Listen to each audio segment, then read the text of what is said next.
well respected and trusted. Doug Vaughan was a rising star in Albuquerque real estate in the 1990s. Doug Vaughan is a very prominent businessman. He has had the Vaughan Company for years, very well established in the business world, very well respected. He had a pretty sterling reputation as the achiever, the super achiever. In the spring of 1993, Vaughan began a promissory note investment program to generate revenue to grow his Vaughan Company Realtors business. Offering extremely high interest rates, news of the program spread quickly. Vaughan had personal friends from college that were heavily invested. He had a lot of notable people in his town. You know, a lot of those investors were very savvy people. And he was declaring 24% return on the investment. That was a great deal. To investors, the program appeared to be successful, but appearances can be deceiving. Then all of a sudden, you know, the bubble burst. A prominent Albuquerque realtor is now facing federal charges for what is being called a Ponzi scheme. Doug Vaughan is accused of swindling 600 investors out of $80 million. It's similar to the Bernard Madoff case that stole headlines last year, but this time it's right here in Albuquerque. When you read about the Vaughan case, who knew and who would have suspected? There are hundreds of individual investors who have promissory notes from Vaughan as investments. We invest around $17,000. The vast majority of people invested in this lost everything. And I was a net loser to the amount of about $73,000. We invested $100,000. A lot of people that had their nest egg saved up that were ready to retire at that time lost a lot of money and couldn't retire. So between the two of us, we had about $580,000 in there. And that is all gone. It's a tragedy. At 74, what do? Every penny I have is with him. Every day, scams like this are separating unsuspecting investors from their hard-earned money.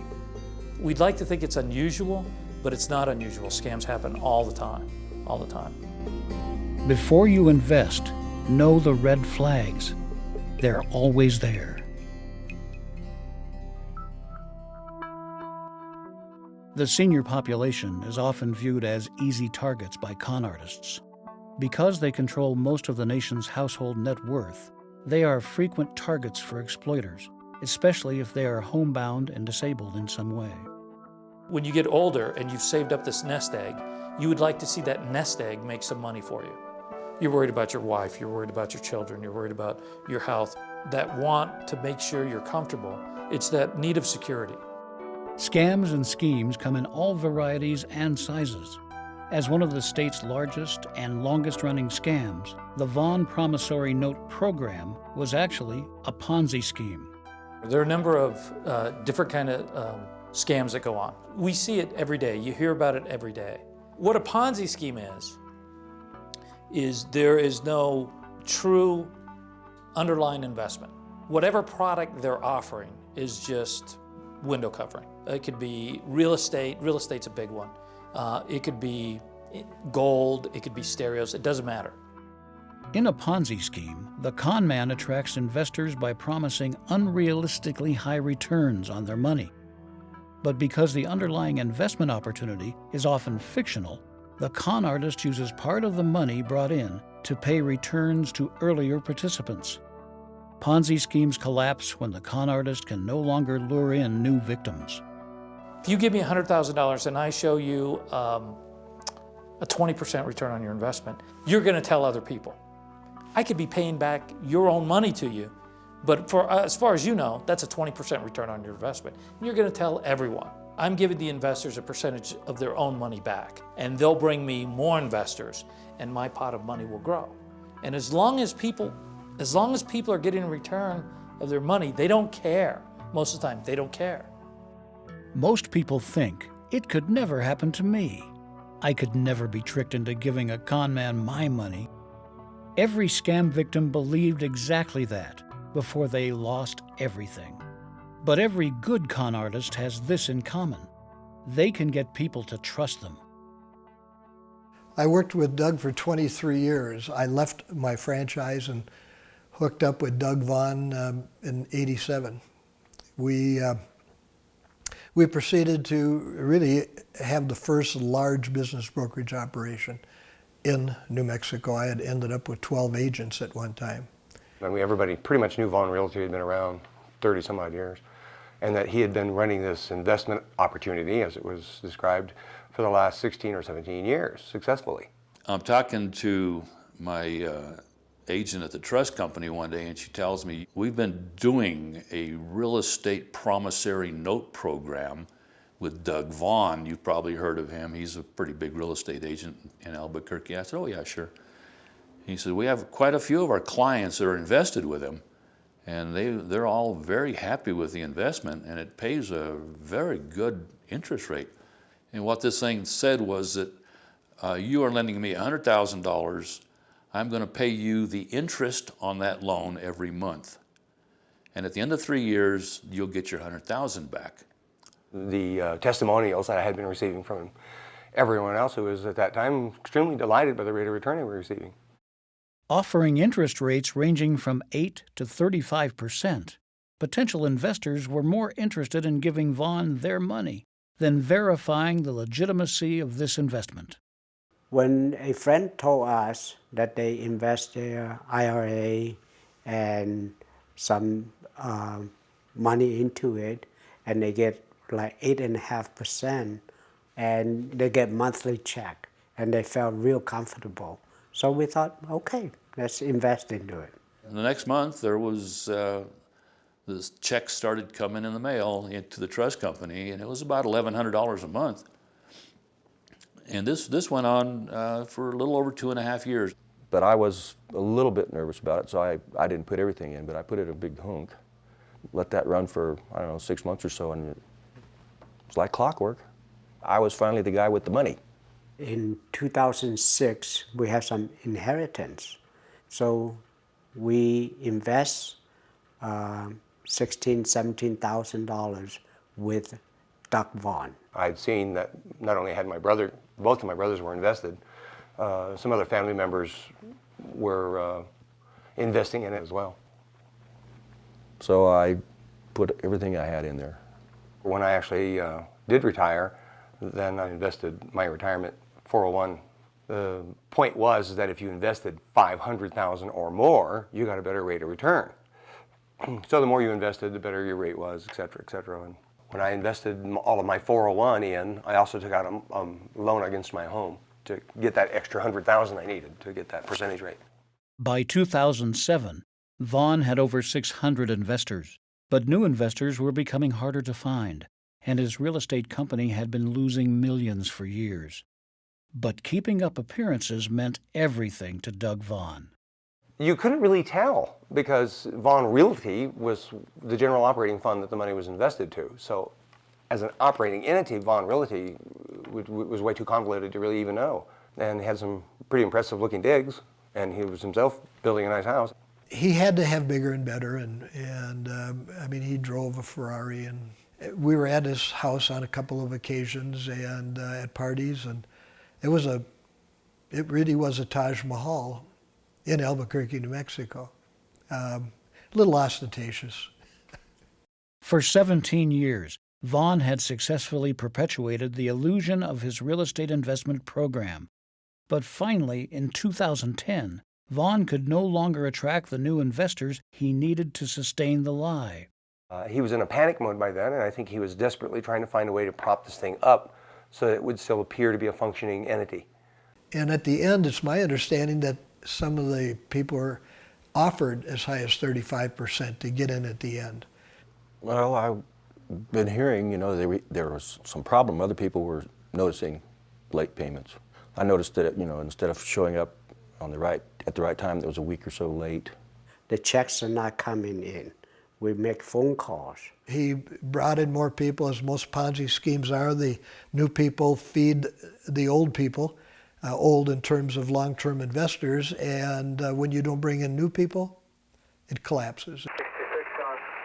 This search warrant was filed today. In it, a New Mexico regulation and licensing officer posed as an investor. An investigator posed as an investor and recorded conversations with Vaughan, who's accused of bilking 600 investors out of $80 million. Vaughan told the investors the money would be used to buy home foreclosures in Las Vegas, Nevada, to make loans, and to buy discounted pools of mortgages from financial institutions. But the warrant indicates Vaughan wasn't using the money for those purposes. He, in fact, was using it to pay a promised high-interest return to other investors. I can remember secretaries crying because angry investors were pounding on the front desk demanding to see Doug or get their check, and he had his own exit door. I think he used it on more than one occasion. Well, I told my wife, I say, we lost all our money. Sad. It's just because it was her mom's inheritance. It was a gift, you know. Her mom left it for her. It's something we did not take care of it. In December 2011, Doug Vaughan pled guilty to running a $75 million Ponzi scheme and was sentenced to 12 years in prison. But that was little consolation to the people whose lives he destroyed. Putting him in jail, well, I guess he's got it coming, but it doesn't make me feel any better. There's little or no satisfaction with that. Everything is, you know, all my retirement had gone down and just start over again. And that's why I'm still working. I had worked diligently in my career to save up my retirement amount. You find yourself in an odd position of, well, what do? You start your career over at 60? It's kind of a sinking feeling when basically everything goes away. It doesn't disappear like the money disappeared, but then all the things that the money supported slowly start melting away. If something were to happen, I wouldn't have any place to go. You know, it's not there anymore. There was always that cushion there that, you know, the money's there if we need it for some reason. It's not there anymore.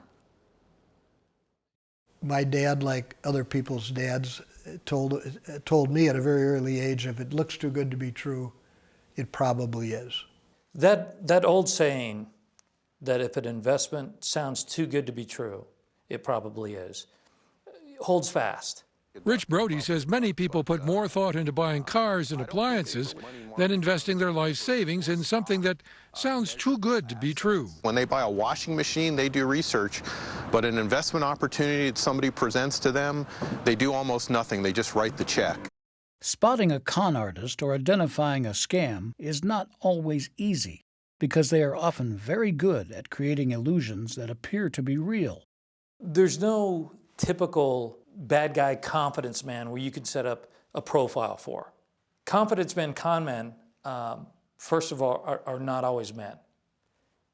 Some of the most successful con artists have a degree of charisma. You like them. You want to be friends with them. They're interesting people. They might throw in little impediments in the way so they can solve those problems for you and show that we're in this together and we're friends. So you may be dealing with a guy you don't like, but maybe that's what they want. So he gets to pass you off to his boss. And his boss will tell you, hey, I know that guy's a little bit cold. He really knows his investment stuff, but he's just not a people guy. When you're a scammer, you're going to exploit those relationships that you have. A whole lot of people that do this are members of some sort of religious organization. And there's that underlying assumption that if you're a member of some religious organization or even some fraternal organization, that you're going to be honest and you're going to abide by the rules of that organization. And so if someone's offering a product to a church, come on, what kind of person is going to try to rip off a church? Great, because he just sold it and you just bought it. Con artists may work alone or in teams. They might want to meet at your place, or they may create elaborate storefronts to convince their victims of their legitimacy. When you go into a place, you expect to see phones, nice phones, that have all these buttons and dials and flashing numbers in it, and you expect to see a nice big wooden table and a meeting room and boards up, and they may have all those accoutrements, they may have all those things that you would expect to see, that a legitimate place would have, or B, they're going to work off your expectations. Because you automatically assume those high dollar items are some sort of mark of success. The guys that are doing the scams, the confidence artists, know this also. So they're going to appeal to whatever they think your expectations are. No matter how convincing, there are always red flags in a scam. And the best way to protect yourself is to pay attention to those red flags and check before you invest. There are a number of red flags to look for when dealing with confidence men. They don't have to tell the truth, so they can set up these elaborate stories, these elaborate ploys that sound really great. This is a big one, is a time imperative. A time imperative is if someone says, hey, Joe, I've got a great deal, but it's only going to last so long. And he sells it to you. But you got to act now because this deal's not going to last. Classic. They're going to seem like they put their trust in you. So they may lean over and say, look, don't tell my boss, but this is what we're going to do. This is a great way we can make money. There's going to be that collusive element to it where he's bringing you in on this thing as a favor to you. But this is a big deal, but you can't tell anyone. That's another one. You could even say, I need to check with my investment advisor. I know a guy that, does stocks and bonds. And if there's any reluctance on it, watch for his reaction.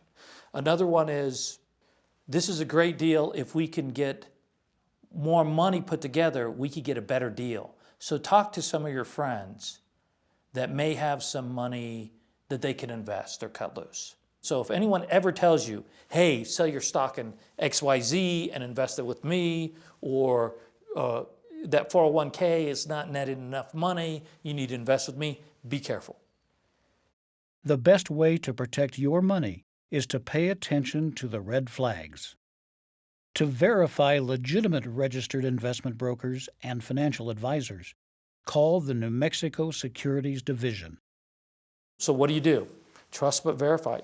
You could pick up the phone or get on the computer and call the Securities Division and say, hey, I'm thinking about doing A, B, or C. The nice thing is that legitimate broker-dealers, investment advisors will register. They will. And there'll be a record of what they've done and how long they've been employed. And there's going to be some background on it. We won't make recommendations. We can't tell you to invest or not to invest. But we could say, this is the background on the guy. Or if you have suspicions, tell us what those suspicions are. Don't discount that really weird feeling you get or when the hair raises up on the back of your neck. If the guy seems a little bit too slick, there's something not right, pick up the phone and call. We'll know right off the bat if they're doing something really wrong because they won't register the product, because they won't register themselves with the state. I couldn't give anybody any investment advice except don't put it all in one spot. I heard that a few people who did not invest had gone to their attorney and had them take a look at it. And the attorney advised them that there wasn't anything there for them to rely on. And so they didn't invest. Get 2 or 3 opinions on non-traditional investments. And never again will I invest in somebody with only one opinion. So you got to do your homework. You have to do your homework.